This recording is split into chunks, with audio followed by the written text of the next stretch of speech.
Hi, Ron from RJM Music here once again, and this video we're going to show off a new feature we've implemented for our MasterMind MIDI controller. This is something that's been requested pretty much since we first showed the MasterMind, and the idea is to add some instant access buttons to the MasterMind.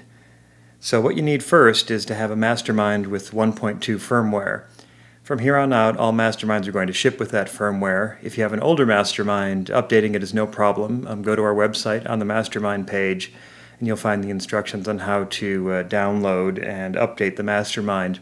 You'll need a PC running Windows XP or Vista and a MIDI interface to do the job. So once you've got your MasterMind updated, you'll notice when you turn it on it'll say 1.2. So once you've gotten that far, we can now set it up for instant access mode. By default, this is all turned off, and there's a little bit of setup required, so we'll do that right now. So first you hold down 1 and press 3 to get into the setup mode, and then press the function button repeatedly until you get to the parameter that says IA. And it'll say IA off, which is default. And so you hit this number 3 on-off button here, and now it's on. And so now IA is on. Now the other thing you have to do is tell it what you want to control with instant access mode.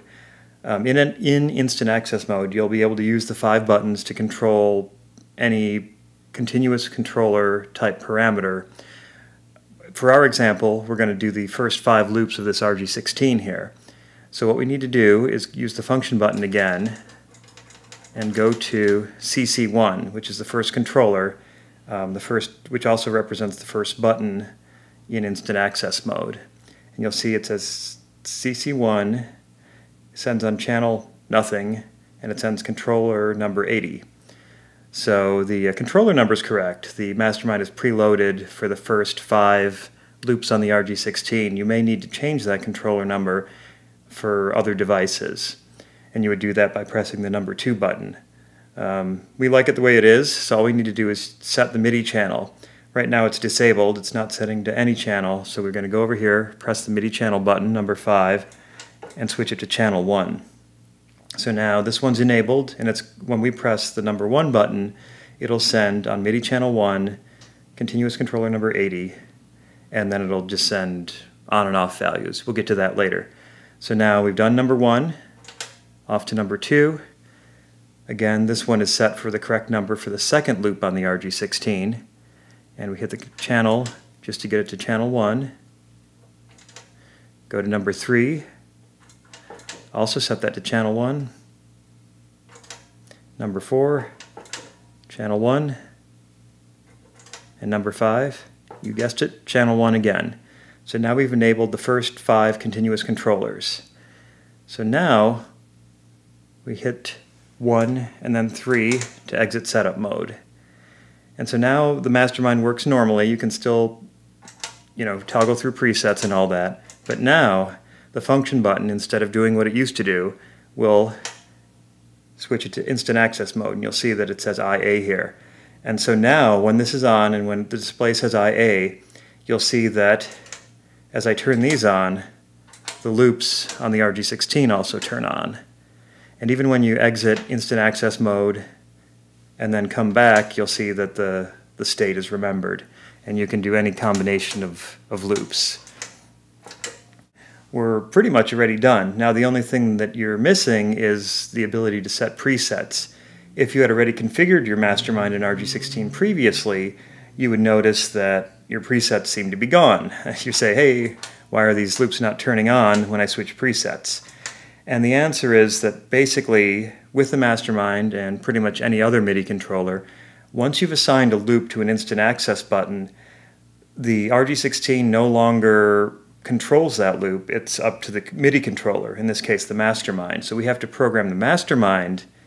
Say, for example, if I want the loops 1 and 3 to turn on automatically when I hit preset number 1, I'm going to have to program that in the MasterMind instead of from the front panel on the RG-16. So we're on preset number 1, we're going to hold down 1 and 3 again, and now we're going to hit the function select to get to the preset specific parameters. We're going to go over to CC1, which is the first loop and there's a CC on/off button. So we're going to hit it, and you'll see it turned on over there on number 1. And then we hit it again to go to CC2. We want to keep that one off, so we're going to leave it off. And then we're going to go to CC3, and we want this one on, so we're going to press this to turn it on. So now 1 and 3 are on. So we can just exit here, press 1 and 3, and now if we go to preset 2, they turn off. If we go to preset 1, they turn on. And this all interoperates with instant access mode, so we can press the function button. It says IA, it says, hey, these 2 loops are already on, because we memorized that in the MasterMind. We can change them, turn off 1 and 3, turn on 2 and 4, but it doesn't actually remember these settings unless you go back into preset mode. So we can go back here, go to number 2, you see those are off, go back to number 1, and it was 1 and 3 like we saved in preset mode. And we'll set one more preset here. We're going to go to number 2, and let's say for number 2 we want to have loops 4 and 5 on. So we hold down 1, press 3, move over to CC1, the first loop. Oh wait, we want that one off, so never mind, I won't do anything there. 2, we don't want anything. 3, 4, we want to have turn on. So now we'll press 1, or press the on button, and you'll see that we have number 4 on now. We'll move over to controller 5 and turn that on. So now 4 and 5 are on for preset 2. Hold down 1, press 3, and you'll see that it remembered our settings for both the first and the second preset, and then the other ones are left empty. And as always, when you go into instant access mode, you can go in and change things on the fly. The other thing I wanted to mention is that in instant access mode, you can use the bank buttons. Instead of switching banks, they will actually switch presets. So we can actually go to preset 1, where numbers 1 and 3 are on. We can go back up to number 2, number 3, 4, 5, and so on, so you don't have to actually exit instant access mode to change presets. And you can just increment and decrement down the list. That pretty much covers it. All you need to know for any device is the controller numbers that it responds to and the MIDI channel, and using the same process we showed, you can go in and configure those 5 buttons to control any parameter on any MIDI device that allows it. So if you have any other questions, please contact us or visit our website, www.rjmmusic.com. Thanks.